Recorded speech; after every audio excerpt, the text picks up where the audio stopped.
हरे Krishna everyone. कैसे आप सभी लोग? आई होप आप सभी लोग बहुत अच्छे होंगे। मैं भी बहुत अच्छी हूँ, राधा रानी की कृपा है।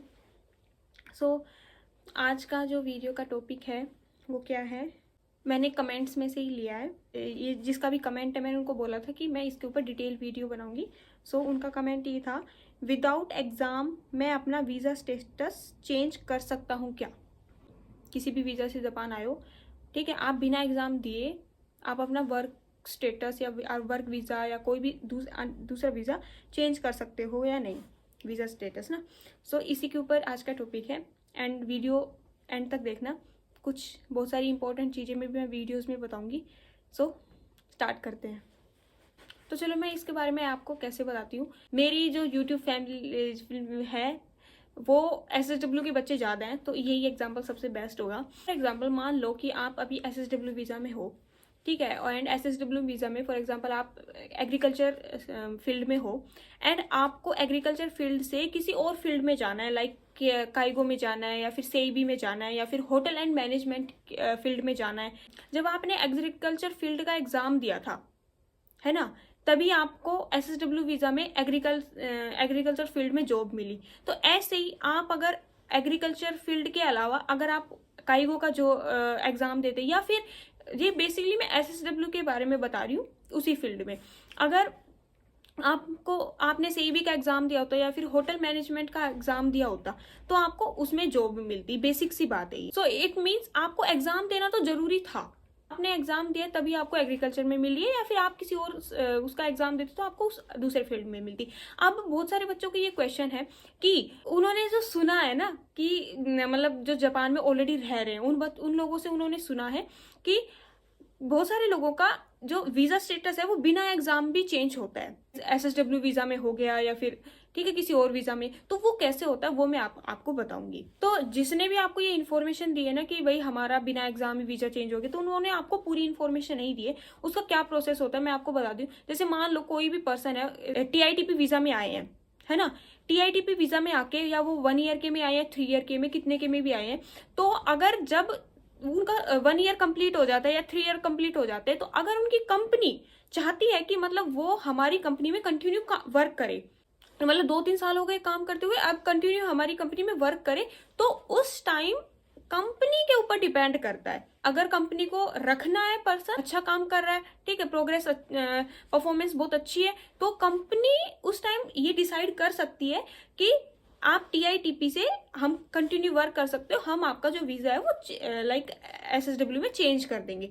तो उस टाइम पे आपको फील्ड चेंज करने की जरूरत नहीं है। उस टाइम पे आपकी कंपनी आपको normally SSW visa without exam दे देती है। वो बच्चे ये बोलते हैं कि हमने बिना एग्जाम हमने अपना SSW वीजा में आ गए, मतलब हमने अपना वीजा स्टेटस चेंज कर लिया।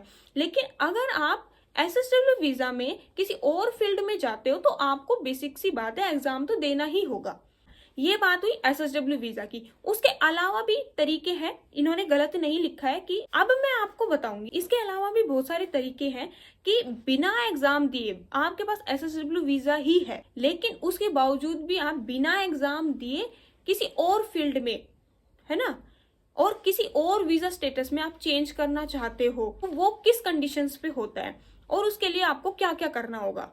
अब आप SSW वीजा में है और आपको अपना वीजा स्टेटस चेंज करना है विदाउट एग्जाम, तो उसके लिए आपके पास ग्रेजुएशन होनी चाहिए। उसके अलावा आपके पास मास्टर्स है, तो आप अपनी जो मास्टर्स में जो आपने फील्ड ली है उसके ऊपर आप जॉब सर्च कर सकते हैं। उसके लिए आपको लाइक अपने खुद से आप जॉब सर्च कर सकते हो जापान में रहते हुए भी। अगर आपसे खुद से, क्योंकि आजकल तो लाइक आप गूगल पे सर्च कर सकते हो जॉब के बारे में, आप किसी भी फील्ड में कहीं पे भी जो कोई भी लोकेशन है उसके लिए सर्च कर सकते हो। उसके अलावा आप लिंक्डइन से भी सर्च कर सकते हो एंड बहुत सारी एप्लीकेशंस होती है जिनसे आप जॉब सर्च कर सकते हो। अगर आप इनसे भी नहीं हो रहा है तो मैं आपको एक चीज और बताती हूँ, बहुत इंपॉर्टेंट चीज। तो जापान में हर सिटीज में हेलो वर्क नाम से एक ऑफिस होता है। आप जहाँ पे भी आप जापान में रहते हो आप वहीं पे भी सर्च करो, आपका जो सिटी का एरिया होगा आसपास का, वहां पे हेलो वर्क नाम से एक ऑफिस मिलेगा। आप वहां पे जाओ, वो आपको बताएंगे। हेलो वर्क जो होता है उसका काम यही होता है कि जो जापानीज लोग होते हैं वो स्कूल से जब कॉलेज में जाते हैं तो वो अरुबाई तो करते हैं, पार्ट टाइम जॉब करते हैं, तो वो जो हेलो वर्क की है वो जापानीज लोगों को भी और जो फॉरेनर्स भी हैं उनको जापान में जॉब सर्च करके देती है, उनकी पूरी हेल्प करती है, इंटरव्यू प्रोसेस वगैरह सब कुछ। तो अगर आप गूगल से आपका नहीं हो पा रहा है तो आप हेलो वर्क जाओ एक बार एंड उनको बताओ। जो उसमें ना फॉरेन वाला भी एक पोर्शन होता है, वहां पे वो आपसे इंग्लिश में आप अच्छे से बात करेंगे। अगर आपकी जापानीज भी इतनी लेवल अच्छा नहीं है तो इंग्लिश में बात करेंगे एंड आप उनसे शेयर करो सारी चीज। आप अपनी ग्रेजुएशन दिखाओ और अगर आपने पोस्ट ग्रेजुएशन कर रखी है उसमें क्या फील्ड है, तो वो आपके लिए जिस एरिया में आपको जॉब चाहिए उस एरिया में जो जो कंपनी में जिस जिस टाइप की वैकेंसीज निकल रही है वो आपको पूरा इन्फॉर्मेशन देंगे। एंड उसके अलावा जो जॉब का स्टेटस है, क्या क्या जो उनका क्राइटेरिया है ना, उनके जो कॉन्ट्रैक्ट वगैरह है पेपर जो लिखते हैं ना, वो आपको फ्री में, बिल्कुल फ्री ऑफ कॉस्ट, वो आपको बहुत सारी जॉब सर्च करके देंगे एंड आपको एक पेज देंगे निकाल के। उस पेज से मतलब आप उसमें सारी चीजें इंफॉर्मेशन लिखी होंगी कि कौन कौन सी जॉब है, कहाँ पे है, क्या सैलरी है ना, क्या स्टेटस है वर्क का, कितनी छुट्टियां मिलेंगी, और सारा सब कुछ लिखा होगा वर्क के बारे में। तो आप वहां से भी सर्च कर सकते हो। वो आपको, अगर आपने एसएसडब्ल्यू का कोई एग्जाम दिया तो वो आपको एसएसडब्ल्यू टू एसएसडब्ल्यू भी एंड एसएसडब्ल्यू टू वर्क वीजा में भी, अगर आपको एसएसडब्ल्यू टू वर्क वीजा में चेंज करना है तो उसके लिए भी एक कंडीशन होती है। अगर आप एसएसडब्ल्यू वर्क वीजा में एसएसडब्ल्यू टू वर्क वीजा में चेंज करते हो तो उस टाइम क्या होता है, जो आपका वीजा प्रोसेस, आपका जो जायरो कार्ड होता है उसकी प्रोसेसिंग में उस टाइम अगर आप वर्क वीजा में चेंज करते हो तो 2 से 3 महीने लग जाते हैं उसमें।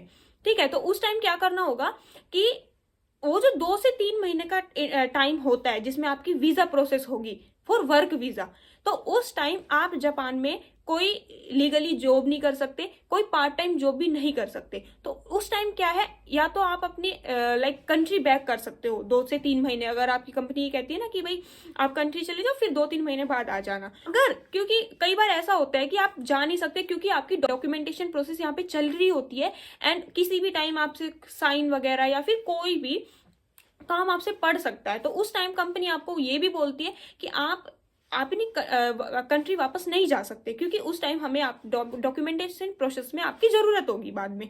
तो उस टाइम आपके पास क्या होना चाहिए, उन 2 से 3 महीने आप जापान में कहीं भी कोई लीगल वर्क नहीं कर सकते, पार्ट टाइम जॉब नहीं कर सकते। तो उसके लिए आपको अपने 30-40 मान मीन्स 3 to 4 लाख येन आपके पास अपना होना चाहिए, जिससे कि आपको, क्योंकि घर जो आप घर में रह रहे हो या फिर जो भी आपको घर लेना पड़ेगा और जो आपका खर्चा चलाना पड़ेगा, तो उस टाइम ये कंडीशन होती है। तो उस टाइम में आप वर्क वीजा में चेंज हो सकते हो।